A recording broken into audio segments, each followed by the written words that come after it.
Sûr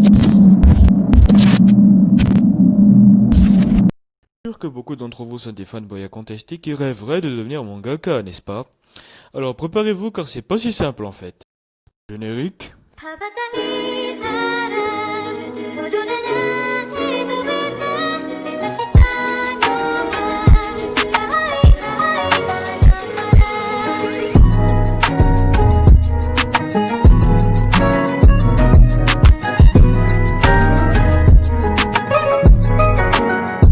Bonjour à toutes et à tous. Aujourd'hui on va parler des mangaka.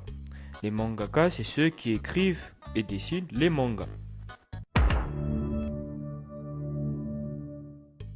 Avant tout, ce qu'il faut savoir, c'est que non seulement vous pouvez apprendre à dessiner des mangas si vous ne savez pas dessiner, non seulement vous pouvez ne même pas dessiner en fait.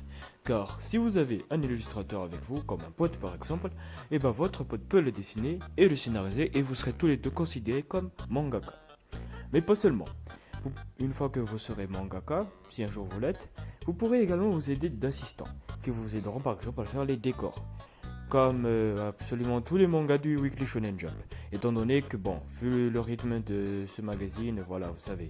Et si vous ne connaissez pas le Weekly Shonen Jump, alors je laisse mon assistant stagiaire expliquer ce qu'est le Weekly Shonen Jump. Je lui rends l'antenne. Créé par Tadatsu Nagano, Yosuke Nakano, Shigeo Nishimura, Tetsuya Kato et publié par la Shueisha, et qui a presque 32 ans aujourd'hui, le Weekly Shonen Jump est tout simplement le magazine de pré-publication de manga le plus célèbre au Japon et même dans le monde entier. C'est là qu'on a fait des œuvres capitales, des piliers nets comme Dragon Ball, One Piece, Naruto, Hunter x Hunter et j'en passe. Et d'ailleurs, si je parle de Weekly Shonen Jump, c'est pas pour rien. Si vous voulez devenir un grand mangaka, passez par le Weekly Shonen Jump est capital. Je ne dis pas qu'il est impossible de percer via internet, mais c'est vachement plus compliqué, je n'ai pas réellement de tips pour ça.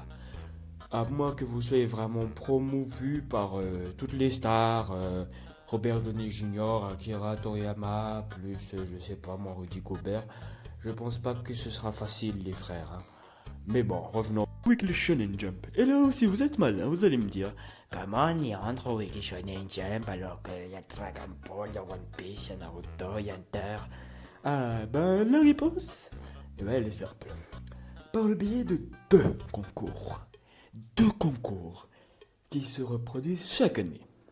El famoso Tezuka Contest et Akatsuka Contest. L'un pour les shonen sérieux et l'autre pour les mangas comiques. Une fois dans le Jump, vous allez souffrir.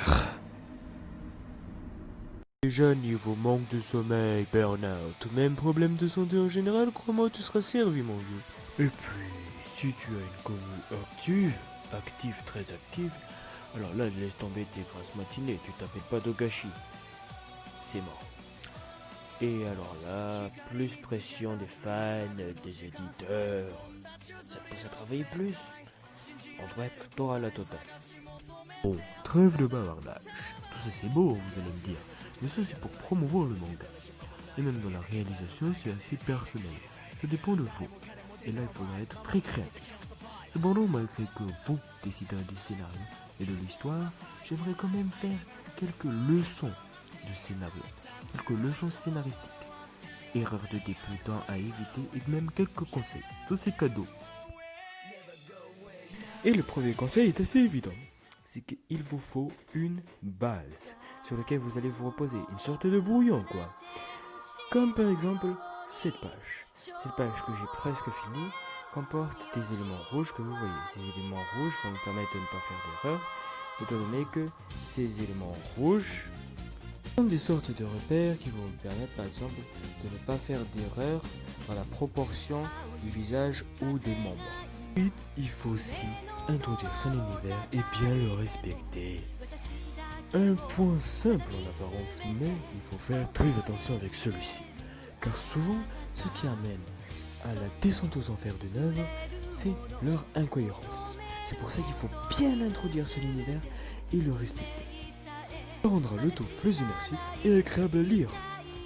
D'ailleurs, si vous voulez plus d'informations sur le sujet de l'univers de le manga, alors je vous recommande la vidéo du chef sur le sujet. Je parle du chef Otaku évidemment. Et voici mes petits conseils si vous voulez tant vous lancer dans l'aventure du manga.